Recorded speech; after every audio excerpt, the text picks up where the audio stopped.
All right, rolling back along. Darren Smith back with you, San Diego sports leader. It is the Mighty 1090, taking you up until 3 o'clock. The coach, John Quintera, in the house today.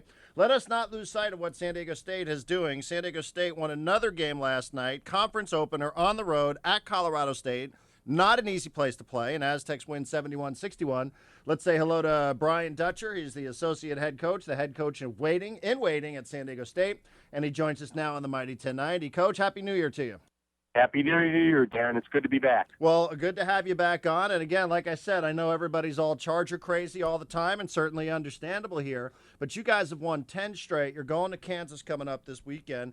Let's just start overall, where you guys are entering conference play, because you played a couple of games here that people may have, people maybe have not focused on, teams like St. Catharines and Southern Utah. So how did you feel walking into conference play last night? I thought like the lesser teams that we played before the break, we did a good job of managing our team. And sometimes you play games like that, you get sloppy because the opponent's not as good. But I thought we stayed pretty focused as a team and didn't get real sloppy in those games. And then we felt good going into Colorado State. We knew we'd lost here the previous 2 times we've been here, and they were really, really a tough home team.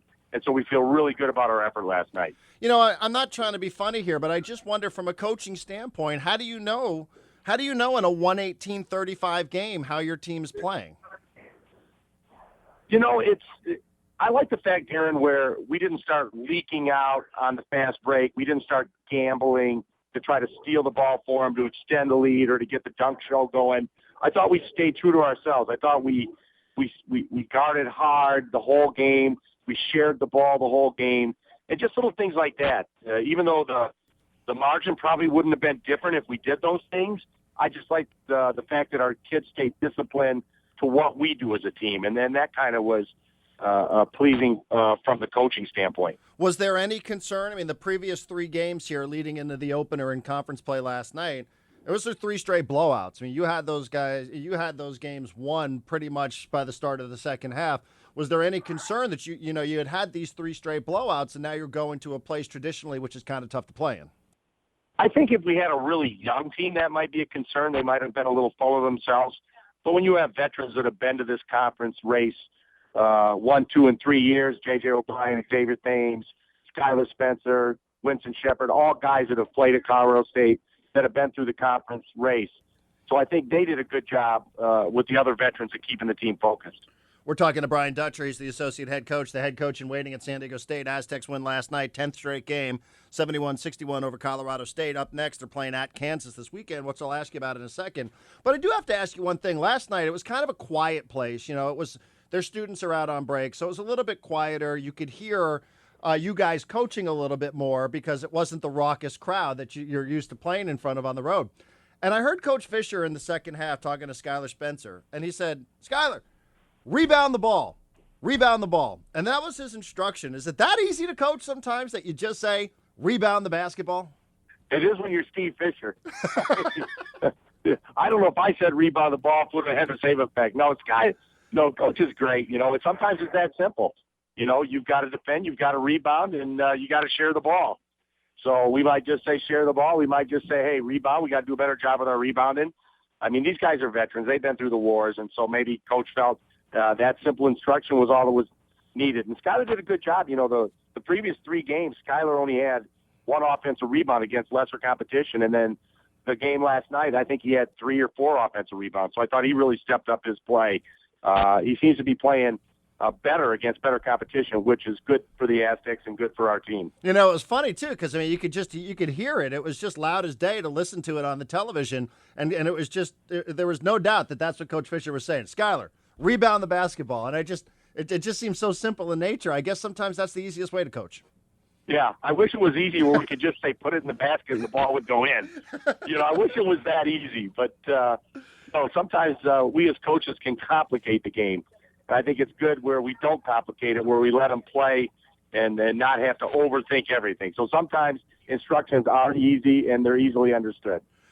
All right, Coach. Well, here you go. I mean, you're coming off. It's kind of a scheduling quirk here that you play your first conference game on the road against Colorado State, and then you get this matchup, which a lot of people have been speaking about since the offseason. You're playing on the road at Kansas, at Fog Allen Fieldhouse. And then you come back home and you play a conference game against Boise State, which is a pretty good team. Let me ask you first and foremost, as a coach, have you ever been to Allen Fieldhouse?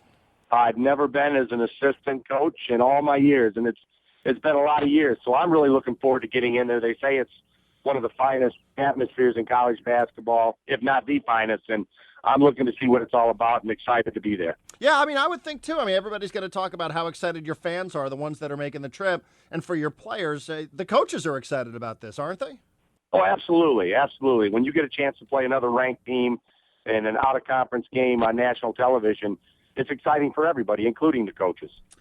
Do your players, do you get a sense, I think for people that understand college basketball, they understand this is one of the most, Wilt Chamberlain played here, as we talked about a little bit earlier. Do you think your players appreciate where they're going and the opportunity and the experience that's right in front of them? I don't think they're probably as much into the history of Fog Allen as they are excited to play Kansas and the players on Kansas's team. I think when you get a little older, like myself, Coach Fisher, our coaching staff, when you've seen the history of Kansas basketball, it's exciting for us to get a first-hand look. But I think the team is a lot more interested in who they're going to be guarding, who's on the other team, and how are they going to prepare to beat that team. You're going into Kansas, and again, maybe, is this a situation where everything you just said there about them, they know who the players are, they know who Wiggins is and some of the other guys, but maybe does that help in terms of them not getting caught up and wrapped up in, wow, this is the famous Allen Fieldhouse that we've heard so much about? Does that help them prepare for a game? Yeah, I think it'll help. I think our guys aren't going to have a wow factor when they go in there, based on a lot of the environments we've played at over the years. And so, like I said, it's a veteran team. If it was a young team, you'd be a little concerned that they might get rattled on the road. But hopefully our veteran leadership, our veteran players will set a tone and tempo for us to be competitive and have a chance to steal one in there. And obviously it would be stealing one. I think Bill Self has lost a total of 9 games in there over his career at Kansas. And so it's obviously a very tough place to get a win. Well, do your players, though, I mean, you get the sense, and maybe this is more a question for the next couple of days here as you get around the team and as you guys get set to go to Lawrence, but I can't imagine that your team doesn't feel like it belongs on the same court as them, right? No, absolutely. Absolutely. And obviously we'd feel a lot better about the game if we were playing it in Viejas in front of our fans. But we're going to go there. We're going to play in a hostile road environment, which I think is good for us right now. Go test ourselves in a tough place against a tough team and see kind of how we stack up against them. Well, how do you stack up against them? I'm sure you've taken a peek at Kansas here and there. They've been on national television a couple of times. I know everybody focuses on Wiggins, including myself. They have a 7-footer. They have a 6'9" guy. Just talent for talent. How do you think you match up?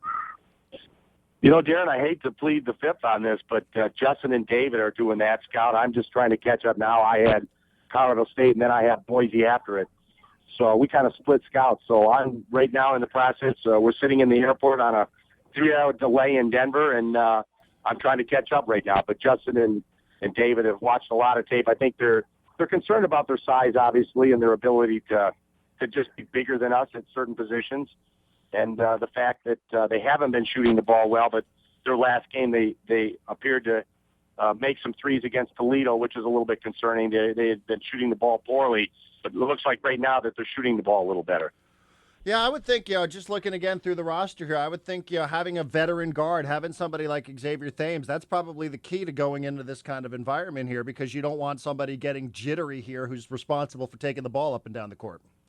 No, you want a veteran point guard, and that's what we have in Xavier, a fifth-year senior that understands the importance of taking care of that basketball and making the right decisions. And if you're going to start anywhere on the road, the best place to start is at the point guard position, and we feel very fortunate to have Xavier running that position for us. Well, just make sure you tell Skylar, make sure you tell Josh Davis to rebound the basketball. We will tell them to rebound. Yes. And often. Skylar, rebound the basketball. Josh, rebound the basketball. I mean, that might be an advantage for you guys, all kidding aside here, because I think statistically you might be a little bit better than they are at rebounding. So maybe that's an advantage. I don't know if we should tell Josh to rebound anymore. He might have 30. He had 15 last night. If we tell him to rebound, he might have 25. So we better be careful how much we tell him to rebound. He might set an all-time record. Yeah, no kidding. I mean, he's been great. He has been everything. I can't imagine that you could have expected more from him coming in than what you're getting so far. No, high motor. That's the cliche in basketball. You play with a high motor, but he plays with a high motor, and he rebounds the ball. He pursues every ball, and his rebounding has been a big key to our success so far this year. Well, Coach, it's a unique opportunity to go on the road and play at Kansas. Congrats on the win last night, your first win in conference play for the 2013-2014 season. Yeah, Boise State, the home opener coming up Wednesday of next week. Good luck this weekend, and you get a lot of people that'll be watching. They'll watch the Charger game early, and then they'll flip right over and watch you guys play against Kansas. It's a pretty good day to be a San Diego fan. Yeah, what a great day for sports in San Diego to be able to watch those games on TV and have a full San Diego experience. So good luck to the Chargers, and even better luck to the Aztecs. Thank you, Coach. Safe travels. Thanks, Darren.